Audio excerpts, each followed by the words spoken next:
The rain had been falling steadily for hours, a rhythmic tapping against the apartment window that matched the erratic beat of Julian Harper's heart. He hadn't planned on a date that night. He hadn't planned on a lot of things lately. A single dad, working 2 jobs to keep a modest roof over his 5-year-old daughter's head, Julian's life was a delicate balancing act of school runs, late-night laundry, and surviving on coffee and determination. Yet, here he was, standing outside a chic downtown cafe, dressed in a shirt that smelled faintly of detergent and a jacket that had seen better days. About to meet someone he barely knew because a co-worker had begged him to do it just this once. He hesitated at the door, adjusting the strap of his worn leather bag, a part of him wanting to turn around and let the rain wash away this entire awkward experiment. But then he thought of Mia, his daughter, sleeping soundly at home, her small hand clutching the corner of her blanket. She had asked him once, in her innocent 5-year-old voice, "Daddy, will you ever be happy?" He had promised her, without quite knowing how, that he would. And maybe this was one of those moments where happiness had a chance to sneak in. Before he stepped inside, he silently asked the universe for one favor. Just be nice, just be normal. If you believe in kindness and second chances, go ahead and hit like, comment, share, and subscribe to Touch of Kindness. Moments like these remind us why a little faith can go a long way. The cafe was bright and modern, sunlight streaming through the large glass windows, glinting off polished surfaces. It smelled faintly of fresh pastries and roasted coffee beans. Julian spotted the table immediately, a woman seated alone, her posture straight, the kind of effortless elegance that made him feel instantly self-conscious. Her long, auburn hair fell over her shoulders in loose waves, and the subtle shimmer of her jewelry caught the light with each turn of her head. She smiled as he approached, the kind of warm, open smile that seemed to make the whole room soften. "Julian?" she asked, her voice melodic but confident. "Yes, hi. Thanks for meeting me," he managed, offering a tentative smile. She laughed lightly, a sound that was surprisingly comforting, and gestured to the chair opposite her. "I'm Claire, nice to meet you." Julian sat down, aware of how rumpled his shirt looked under the cafe's bright lights. He could feel the weight of his day pressing down on him, the grocery runs, the spilled juice on the floor, the tired little face of Mia waiting at home. But there was something about Claire's presence that made the stress feel distant, almost irrelevant, for the first time in weeks. They talked about mundane things at first, the weather, the cafe, small talk, but gradually the conversation deepened. Claire asked about his work, about his daughter, about the small joys and struggles that made up his everyday life. Julian found himself speaking honestly, letting go of the masks he wore in the world. And then, almost casually, she said something that made him pause. "So, you're a single dad," she said softly.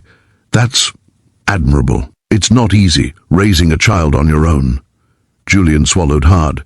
"Yeah, it's hard. Some days I feel like I'm barely keeping up. But Mia, she's worth every sleepless night, every sacrifice." He smiled, imagining her little face, the way she scrunched her nose when she laughed, the sound of her tiny giggles filling their small apartment.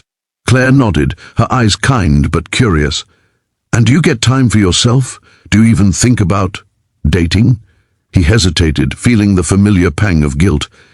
Dating wasn't something he had time for, or energy for, but here he was, for someone else's sake, making himself vulnerable in ways he hadn't allowed in years. "Honestly," he admitted, "I agreed to this as a favor.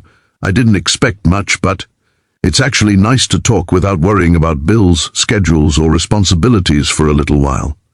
She smiled, and Julian noticed a flicker of something deeper in her gaze, something familiar, yet entirely unexpected. Hours seemed to slip by as they shared stories, laughter punctuating moments of heartfelt honesty. Julian told her about his first day as a father, the overwhelming fear and love that came crashing at him all at once. He spoke about the sacrifices he'd made, the friends he'd lost, the nights he'd cried into his pillow after Mia had finally gone to sleep. Claire listened with rapt attention, nodding and occasionally reaching across the table to rest her hand briefly near his, a gesture of quiet support. It wasn't until they ordered dessert that the unexpected truth came out, almost by accident. Julian, explaining a small mishap at work, mentioned the company he worked for. Claire's fork froze mid-bite, her eyes widening slightly. "You work at Hawthorne Global?" she asked, her voice catching. Julian blinked. "Yeah, why?" Her gaze held his, steady and unwavering. "I'm the CEO there." Julian's mind went blank. The elegant, approachable woman across from him, the one who had laughed at his jokes, the one who had listened to his life story with genuine interest, was Claire Vance, the high-powered CEO of the very company where he spent 10 hours a day pushing a mop and wiping counters. For a moment, silence hung between them, thick with unspoken realization. Julian could barely breathe, his thoughts spinning. All the pride and confidence he had seen in her, all the grace and warmth, and now the truth added an entirely new layer to the woman he had been getting to know. I didn't know," he stammered, feeling suddenly foolish, like a child caught in a dream he wasn't supposed to be part of. Claire reached out, placing her hand over his again, her touch grounding him. "I didn't expect to meet you here either. I didn't even know who you were, Julian. This is just us, no titles, no power, no expectations." The relief that washed over him was almost overwhelming. For once he wasn't the janitor and she wasn't the CEO. They were just two people, connecting over coffee, over stories, over laughter and shared vulnerability. They left the cafe together, the sunlight streaming onto wet sidewalks, painting the city in gold.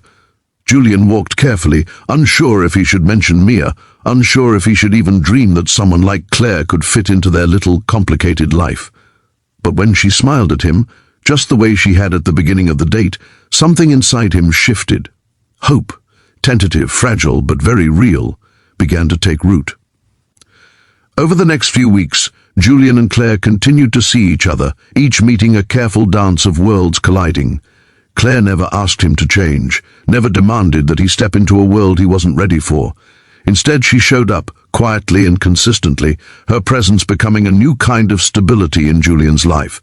She attended Mia's school recital, cheering the loudest in the audience. She made pancakes on Sunday mornings and asked Julian about the little triumphs of his day, the small joys that often went unnoticed. For Julian, it wasn't just about romance. It was about a reminder that kindness existed in unexpected forms, that people could surprise you, and that second chances weren't just for fairy tales. And for Claire, it wasn't about power or position. It was about seeing someone with an unshakable love for another human being, someone who lived in a world where heart mattered more than status. One Saturday morning, Julian watched Mia chase a butterfly in their apartment garden, the sun warming their faces. Claire stood beside him, holding his hand, her eyes soft with admiration and something else he couldn't name at first. "She's amazing," Claire said quietly. "You're amazing, Julian." He smiled, feeling the weight of years of struggle lift just a little. "She is, and I think I'm starting to understand what you mean about second chances. Life didn't suddenly become perfect. Bills still piled up, work still demanded long hours, and Julian still faced moments of exhaustion and doubt. But now, those moments were shared. Now, he had someone who understood the fatigue, someone who celebrated the little victories, and someone who saw him, not just the work he did or the title he carried, but the man he truly was. That evening, as Julian tucked Mia into bed, she whispered, "Daddy, are you happy now?" He kissed the top of her head, feeling the soft warmth of her trust. "I am, sweetheart. I really am." And in the quiet of their apartment, with the city lights twinkling beyond their windows, Julian realized something profound. Sometimes, life surprises you in the most ordinary moments, in the quiet courage to say yes to a favor, in the shared laughter of strangers, in the unexpected kindness of a heart you never saw coming. If this story touched your heart, if it reminded you that life can surprise you when you least expect it, please like, comment and share this video, and don't forget to subscribe to Touch of Kindness. Every click helps spread stories that show how empathy, love, and second chances can change lives. Before we end, remember this: the smallest act of courage,